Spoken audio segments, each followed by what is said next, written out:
देखिए, सबसे बड़ी बात तो ये है कि बड़ी अफसोसनाक बात है कि एक कॉन्स्टिट्यूशनल बॉडी खुद ऑन रिकॉर्ड कोई बात नहीं कह रही है और एक कॉन्स्टिट्यूशनल बॉडी ये रिपोर्ट दे रही नहीं देने वाले सोर्सेज से मालूम हो रहा है। ये कौन है सोर्सेज भाई? तकलीफ हमको इस बात की है कि कॉन्स्टिट्यूशनल बॉडी खुद कह दे इस बात को कि ये जो बोल रहे हैं। दूसरी बात यह है कि ईसीआई को किसने पावर्स या डिटरमाइन करने के लिए कोई सिटीजन है या नहीं है।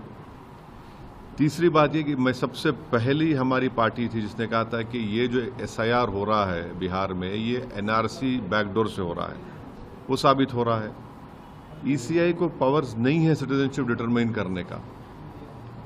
और चौथी बात यह है कि वो कौन से बीएलओज हैं, उनका नंबर हम डिमांड करते हैं, इसे हमको दीजिए।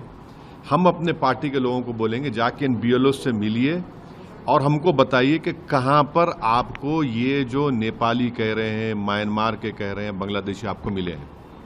हाँ, पांचवी बात यह है कि आप इस तरह के सोर्सेज जो है वो भारत और नेपाल के ताल्लुकात तो खराब कर रहे हैं। रिश्ते होते हैं ना नेपालियों से, हमारे मधेसी लोगों से, तो आप तो पहले ही रिलेशनशिप अच्छे नेपाल से नहीं है, उसको और आप लोग खराब कर रहे हैं इस तरह की बकवास करके।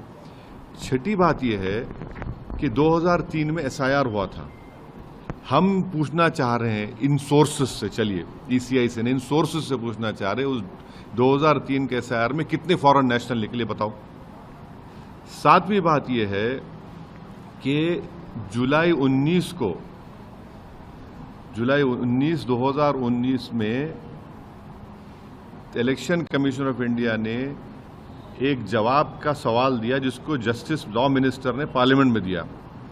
और उन्होंने क्या कहा 19 जुलाई 2019 को कि ना 2016 में, ना 2017 में, ना 2019 में कोई फॉरेन नेशनल नहीं निकला।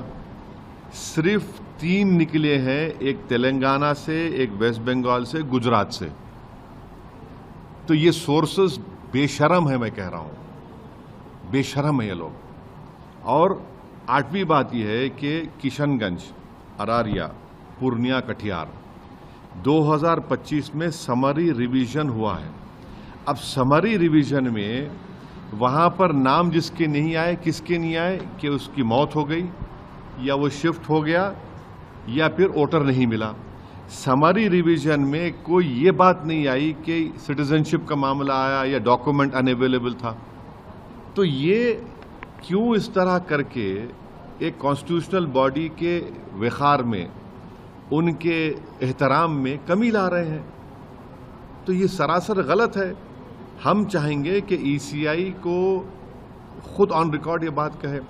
ये एम्बेडेड लोग, ये जो चमचे हैं, इनको इस्तेमाल ना करें। आप एक कॉन्स्टिट्यूशनल बॉडी है और हमको बीएलओस का नंबर दें वो, क्योंकि टाइम है हमारे को। हम जाएंगे उन बीएलओस के पास, पूछेंगे बताओ तुमने किस बुनियाद पर कह दिया कि नेपाली है, क्या रिकॉर्ड है तुम्हारे पास। और सुप्रीम कोर्ट ने प्राइमा फेसी कहा कि आप 3 डॉक्यूमेंट्स को देखिए, रेशन कार्ड, आधार कार्ड, तो आपने कह दिया तो उन 3 डॉक्यूमेंट्स को आपको देखना ही है। तो ये इस तरह से करके जो हमको जिस बात का एप्रीहेंशन था कि बैकडोर एनआरसी हो रहा, तो वो साबित कर रहे हैं उसको।